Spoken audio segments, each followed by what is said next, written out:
What's going on, everybody? I'm back at you with another video, and for this video right here I'm going to be answering a question that I've got asked a few times, by friends, fans, people that just curious.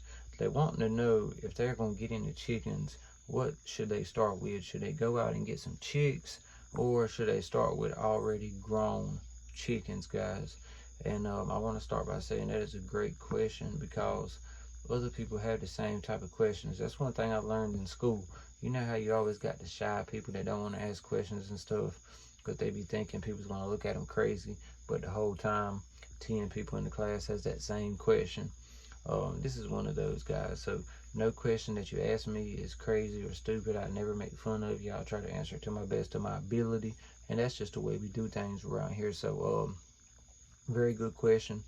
And this is going out to people that are just now getting into chickens. The Gamefowl has never had chickens before, so we're going to be weighing the pros and cons of, starting with chicks, starting with big chickens right here. Make sure y'all like, subscribe, follow us on social media as well.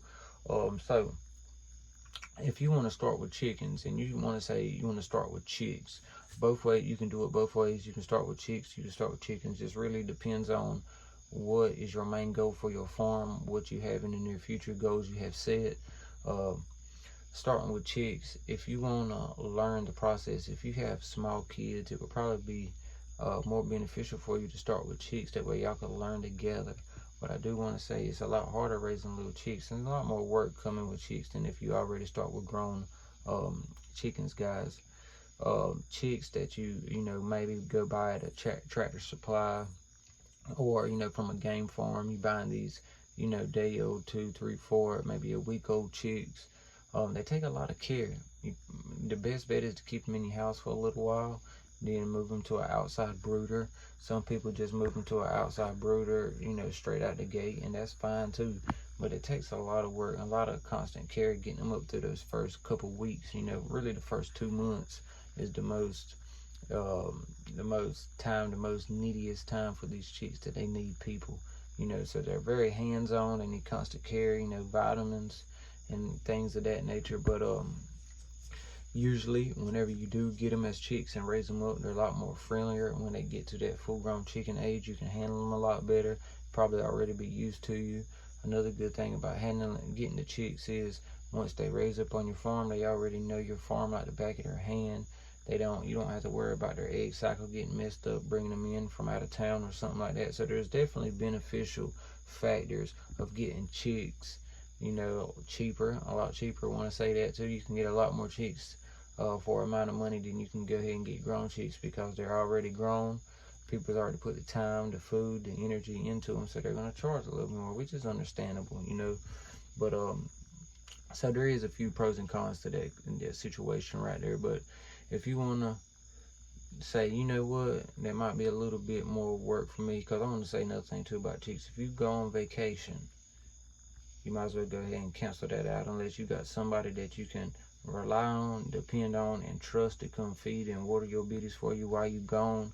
Other than that, you might want to start out with grown chicks, because like I said, there's a lot of stuff that comes with it, guys, so you got to definitely do your research.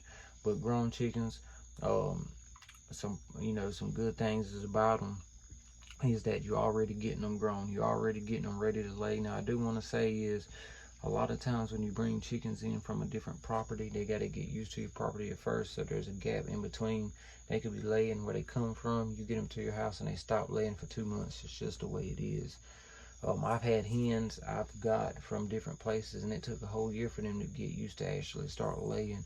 Well, really not start laying, but start setting on their eggs back before I used the incubator and things. So, but it's always gaps in between them. So guys, if you do want to get grown chickens, just know there may be a time period where there's a little gap in between your egg production if you're going into chickens for that reason. Some other things is they don't take as much care as the biddies do. Feed and water. Make sure you give them good feed, good clean water, every day, and that helps out a lot. You can get more egg production started off faster, because you don't have to wait a whole 6 to 8 months for your chicks to grow up to big enough size to start laying eggs. So if you go ahead and get some chickens that's already grown, you can go ahead and get that egg production faster started up. You get what I'm saying? Like I said, it's just really all how you depending on how you want to go with your farm. If you're looking for something in the meantime, if you're looking for something in the future, you know, just different ways to weigh your options right there. But it all, you know, equals out good, whether you go with biddies or whether you go with grown chickens. All the same end process. If you do start with biddies, you're probably going to get more eggs for a longer time out of those chickens than instead of going and buying some chickens that's already grown. You know, I think the best production egg time of hens is 2 to 3 years old. I think after that they start slowing down a little bit. So, you know, pros and cons in it all, guys. But either way, I hope you get into chickens, because we in the Gamefowl community love and need you. So make sure y'all like, subscribe, and y'all follow me on there. But I appreciate y'all. If you have any questions, drop a comment or send me a message in, you know, in our social media accounts, and we'll try our best to get back to you. Until the next one.